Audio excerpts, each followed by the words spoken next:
नमस्कार, स्वागत है आपका एएनबी न्यूज की खास पेशकश न्यूज नाउ में। आपके साथ मैं हूं नवीन पांडे।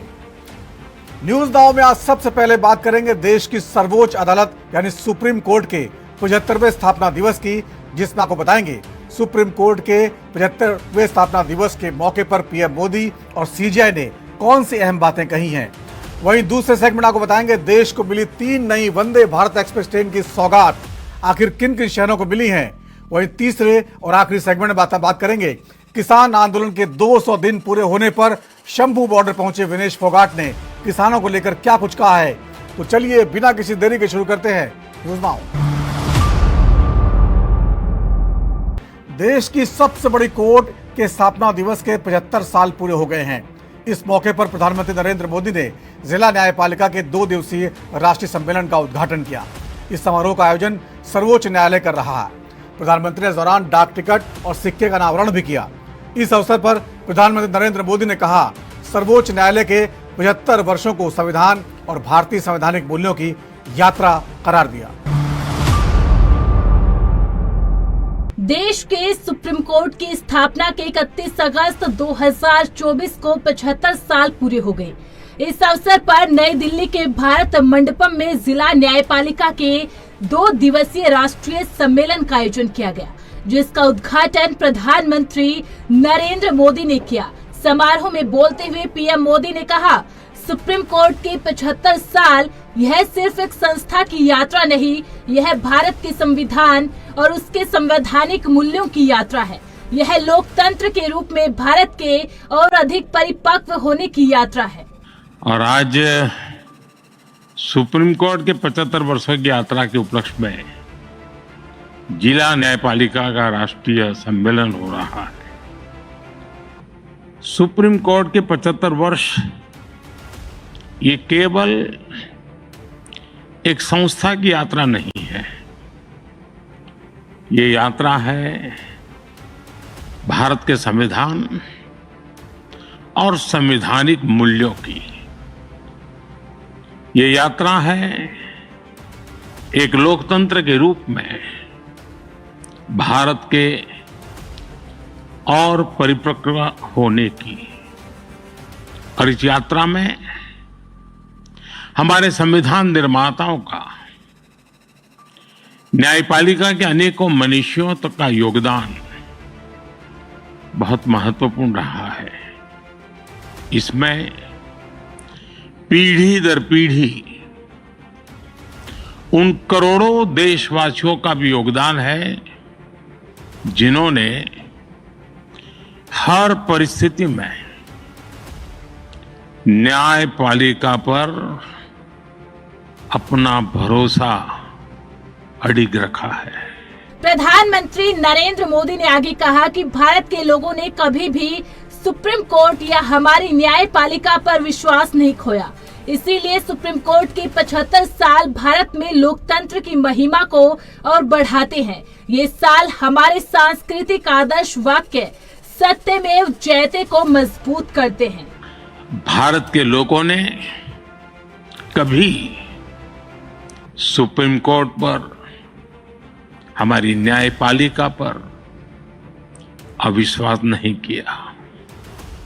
इसलिए सुप्रीम कोर्ट के ये 75 वर्ष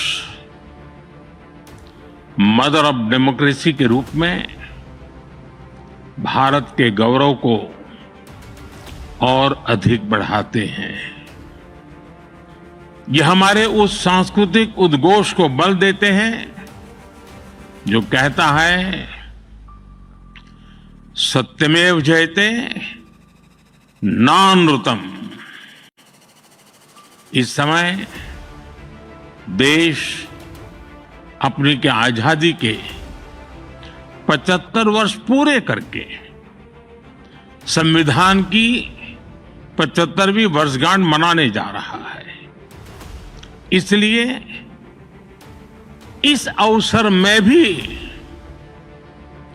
गर्व भी है, गौरव भी है और प्रेरणा भी है। मैं आप सभी न्यायविदों को और सभी देशवासियों को इस अवसर पर बहुत बहुत बधाई देता हूं। वहीं देश में महिला सुरक्षा पर मंडरा रहे खतरे पर प्रधानमंत्री ने चिंता जाहिर की। जजों के सम्मेलन में पीएम ने कहा, मैं आपके सामने एक और जरूरी मुद्दा लाना चाहूंगा, महिलाओं के खिलाफ हिंसा और बच्चों की सुरक्षा। यह समाज के लिए एक गंभीर चिंता का विषय है। देश में महिलाओं की सुरक्षा के लिए कई सख्त कानून हैं, लेकिन हमें इसे और अधिक सक्रिय बनाने की जरूरत है। मैं देश और समाज के एक और ज्वलंत विषय को आपके समक्ष उठाना चाहता हूं। आज महिलाओं के खिलाफ अत्याचार, बच्चों की सुरक्षा समाज की एक गंभीर चिंता है। देश में महिलाओं की सुरक्षा के लिए कई कठोर कानून बने हैं। 2019 में सरकार ने फास्ट ट्रैक स्पेशल कोर्ट की स्थापना की योजना बनाई थी। इसके तहत अहम गवाहों के लिए डिपोजिशन सेंटर्स का प्रावधान है। इसमें भी डिस्ट्रिक्ट मॉनिटरिंग कमेटीज की भूमिका महत्वपूर्ण हो सकती है। इस कमेटी में डिस्ट्रिक्ट जज, डीएम और एसपी भी शामिल होते हैं। क्रिमिनल जस्टिस सिस्टम के विभिन्न पहलुओं के बीच समन्वय बनाने में उनकी भूमिका अहम होती है। हमें इन कमेटियों को और अधिक सक्रिय करने की जरूरत है।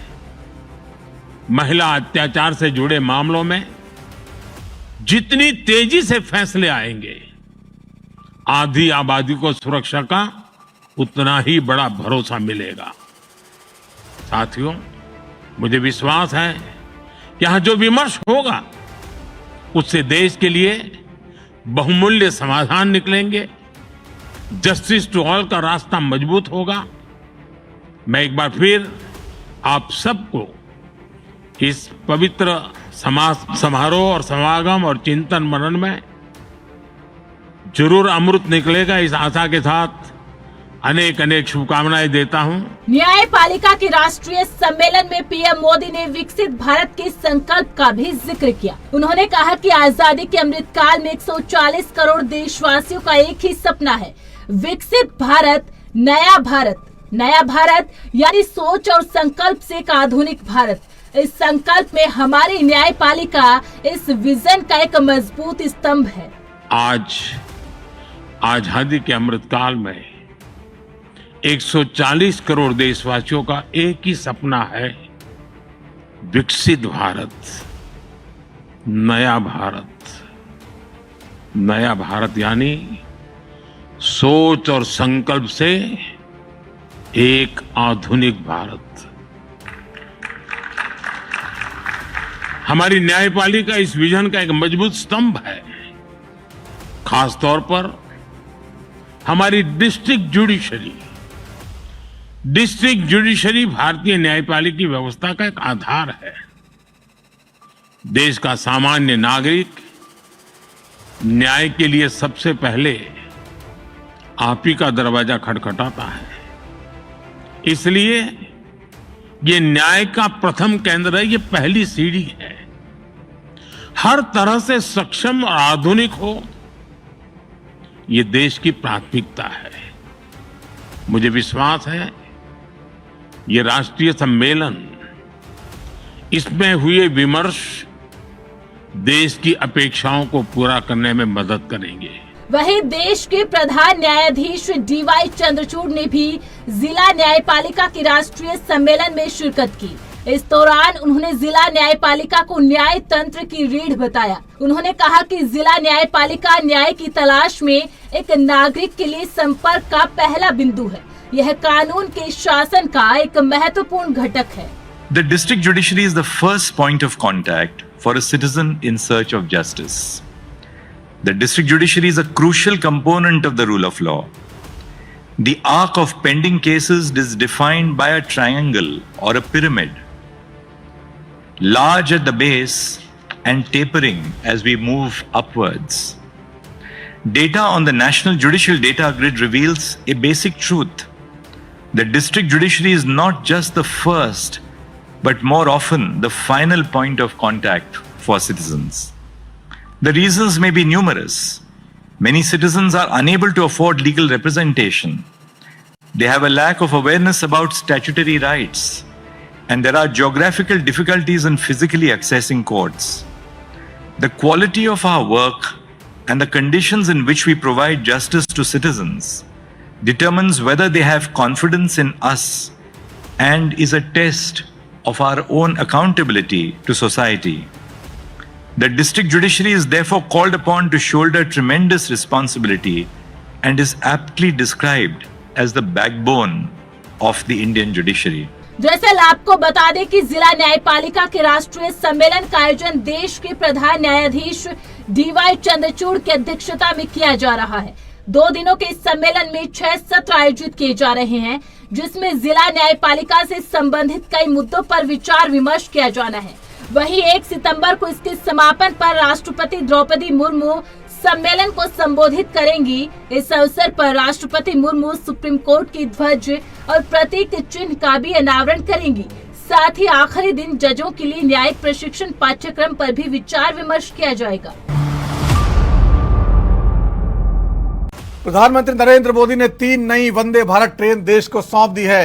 उन्होंने मदुरै को बेंगलुरु, चेन्नई को नागरकोइल और मेरठ को लखनऊ से जोड़ने वाली 3 नई वंदे भारत ट्रेन को आज हरी झंडी दिखाई।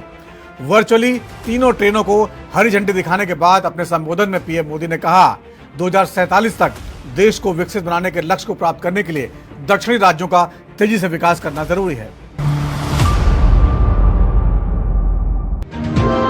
कृपया ध्यान दीजिए, वंदे भारत एक्सप्रेस कुछ ही समय में आ रही है। प्रधानमंत्री नरेंद्र मोदी ने देश को एक बार फिर high speed train Vande Bharat की सौगात दी है। पीएम मोदी ने वीडियो कॉन्फ्रेंसिंग के माध्यम से 3 नई ट्रेनों को हरी झंडी दिखाई है। इसमें मदुरै से बेंगलुरु, चेन्नई से नागरकोइल और मेरठ से लखनऊ के लिए वंदे भारत एक्सप्रेस ट्रेन शुरू हो गई है। इस दौरान पीएम मोदी ने वंदे भारत की खूबी बताते हुए उसे आधुनिक होती भारतीय रेलवे का नया चेहरा बताया। उन्होंने कहा कि आज शहरों में हर रूट पर वंदे भारत की मांग है। हाई स्पीड ट्रेनों के आने से लोगों में अपने व्यापार और रोजगार को, अपने सपनों को विस्तार देने का भरोसा जगता है। आधुनिक ट्रेनें, एक्सप्रेस वेज का नेटवर्क, हवाई सेवाओं का विस्तार, पीएम गति शक्ति का विजन कैसे देश के इंफ्रास्ट्रक्चर को बदलेगा, एनसीआर इसका उदाहरण बन रहा है। साथियों, वंदे भारत आधुनिक होती भारतीय रेलवे का नया चेहरा है।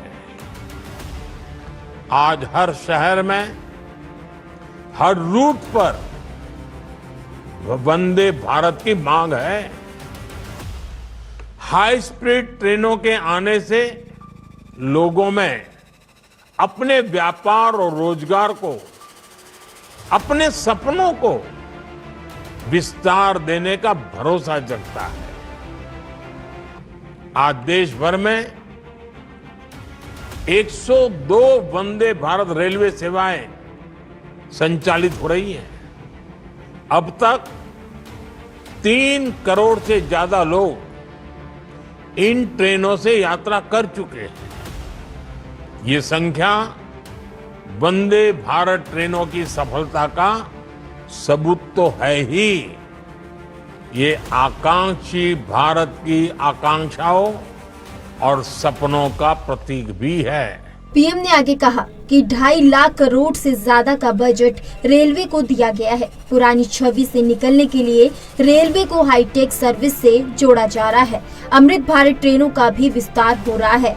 पीएम ने कहा कि वंदे भारत ट्रेन स्लीपर भी होने वाली है। अमृत भारत से स्टेशनों की छवि बदल रही है और शहरों की पहचान भी हो रही है। छोटे से छोटे स्टेशन को भी अत्याधुनिक सुविधाओं से जोड़ा जा रहा है। हमारे शहरों की पहचान उसके रेलवे स्टेशनों से होती रही है।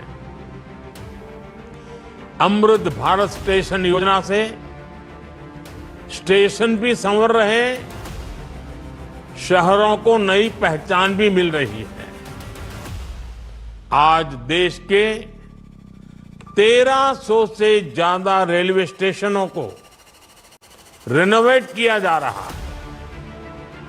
आज देश में जगह जगह एयरपोर्ट की तरह ही रेलवे स्टेशन भी बन रहे हैं।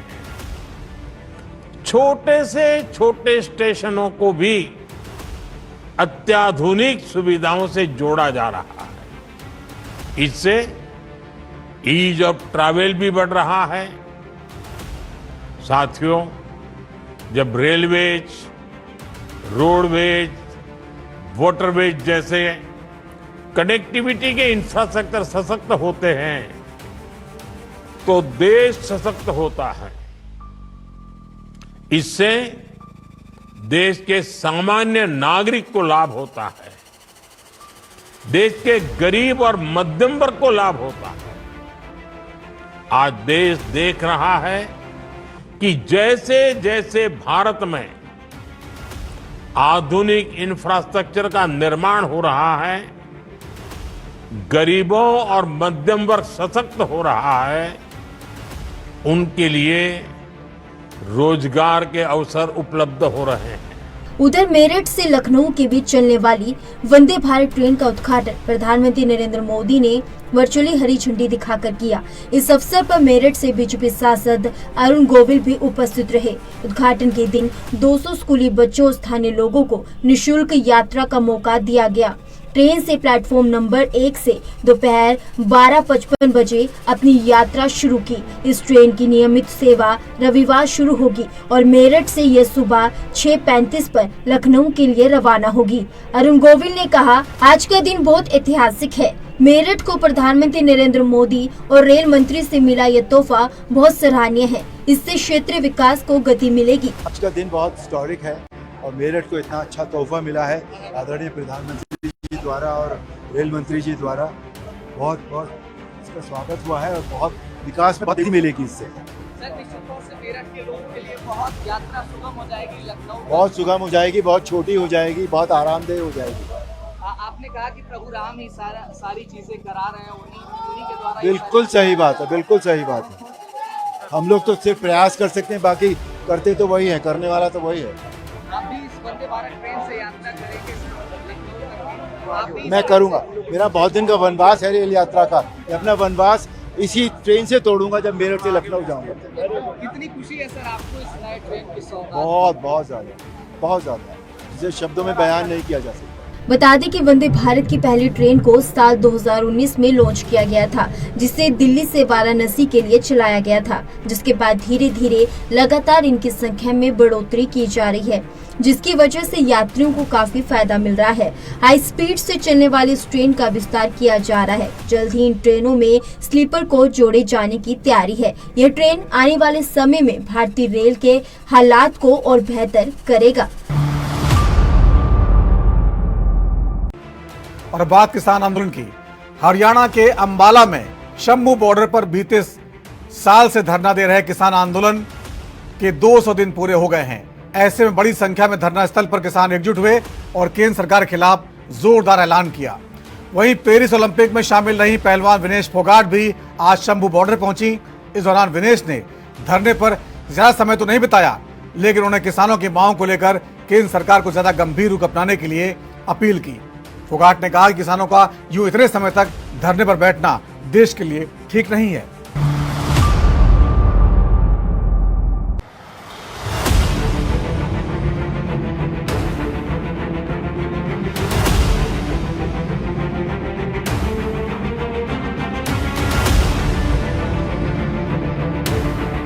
हरियाणा के शंभू बॉर्डर पर लंबे समय से धरने पर बैठे किसानों के आंदोलन को 200 दिन पूरे हो गए हैं। खास बात यह है कि इस अवसर पर अंतर्राष्ट्रीय पहलवान विनेश फोगाट भी शंभू बॉर्डर पर किसानों के विरोध स्थल पर पहुंचे।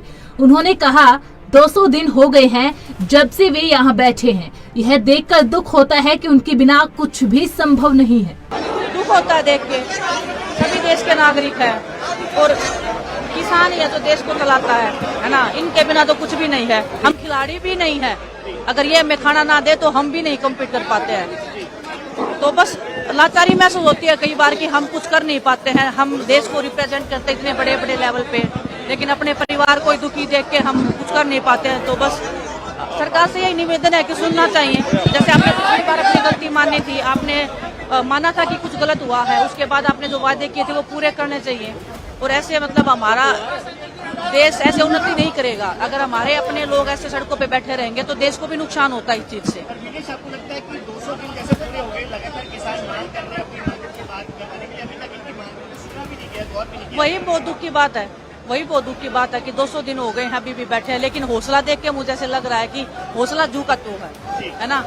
जब लंबा कोई आंदोलन चलता है तो लोगों में एक उम्मीद टूटने लग जाती है, क्योंकि हम ऐसी जगह से निकले। जब हम दिल्ली में बैठे थे तो हमारे भी हौसले ऐसे होते था कि पता नहीं कब मानेंगे, है ना। लेकिन हौसला देख के ऐसे लग रहा है कि आज पहला ही दिन है। हमारे परिवार को लड़ना आ गया है, शायद उनको पता लग गया है कि अगर उनको अपना हक चाहिए तो मेरे ख्याल से उनको सड़क पे आना पड़ेगा, उनको लड़ना पड़ेगा। और इन्हीं से देख के हमें भी मतलब बहुत हौसला मिला था कि हमें लड़ना सिखाया था, अपने हकों के लिए लड़ना सिखाया था, सच्चाई के लिए बोलना सिखाया था। तो बस मैं शुक्रगुजार हूँ परमात्मा की कि ऐसे परिवार में जन्म दिया उन्होंने, ऐसा मौका दिया मुझे कि इस परिवार को मैं जानूं, इस परिवार के दुख में सुख में हिस्सेदारी बनी रही मेरी। तो बस वही है कि विधानसभा चुनाव भी है हरियाणा में, सर मैं जो चल रहा है उसका असर सीधे तौर पर मुझे नहीं पता पॉलिटिक्स का, जुड़ा हुआ मुद्दा है, मुझे जो है वो काफी ज्यादा नाराज हो रहा है। मुझे पॉलिटिक्स का इतना नॉलेज नहीं है, सच्चाई बता रही हूँ। कभी इतना उसमें डीप में गई नहीं हूँ। आप खेलों की पूछोगे तो मैं बता सकती हूँ, लेकिन हर जगह पे किसान है ना। वो अगर नाराज है तो आपको वो खिलाड़ियों पे भी नुकसान होता है। अगर वो हमें खाना नहीं देंगे, मैं वही बोल रही हूँ, अगर वो हमें खाना नहीं देंगे तो हम कैसे कॉम्पीट करेंगे। लेकिन वो इतने निर्दयी नहीं है, ये खाना देते हैं पूरे देश को। इतना सब होने के बाद भी ये लोग खुले दिल से पूरे देश को आज भी अनाज दे रहे हैं। ये चाहे तो सब कुछ बंद कर सकते हैं देश का, लेकिन बड़ा दिल है इनका बहुत ज्यादा, और सरकार को भी बड़ा दिल दिखाना चाहिए इस मामले में।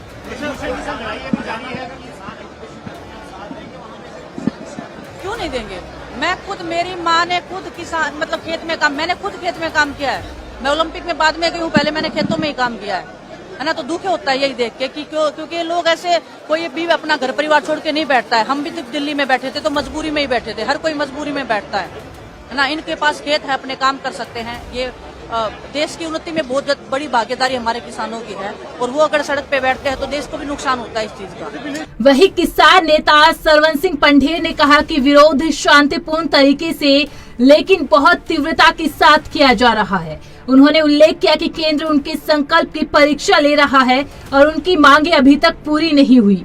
पंढेर ने कहा कि हम एक बार फिर सरकार के सामने अपनी मांगे रखेंगे और नई घोषणाएं भी की जाएंगी। उन्होंने जोर देकर कहा कि विरोध के 200 दिन पूरे होना एक महत्वपूर्ण मील का पत्थर है।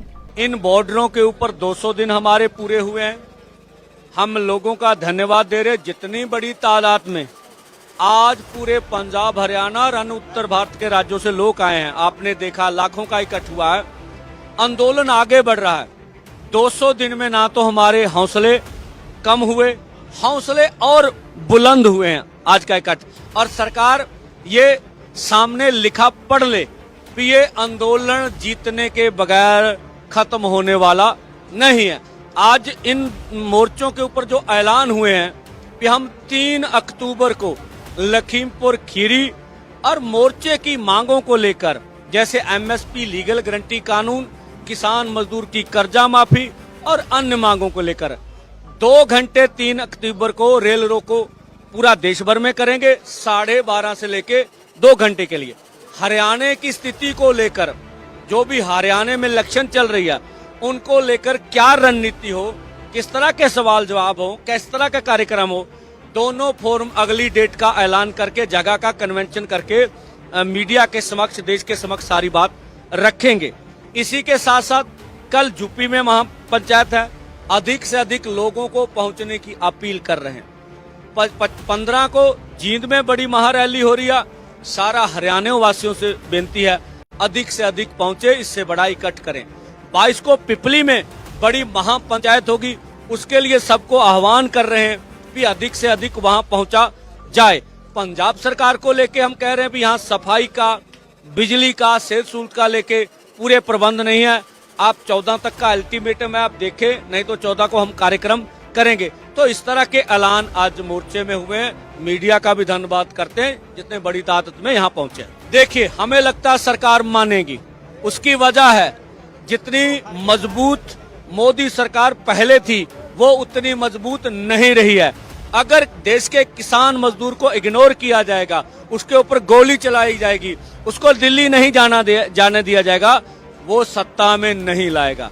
सबसे प्यारी चीज सरकार को सत्ता होती है और हमारा पक्का मानना है अब मोदी जी की जवानी निकल गई।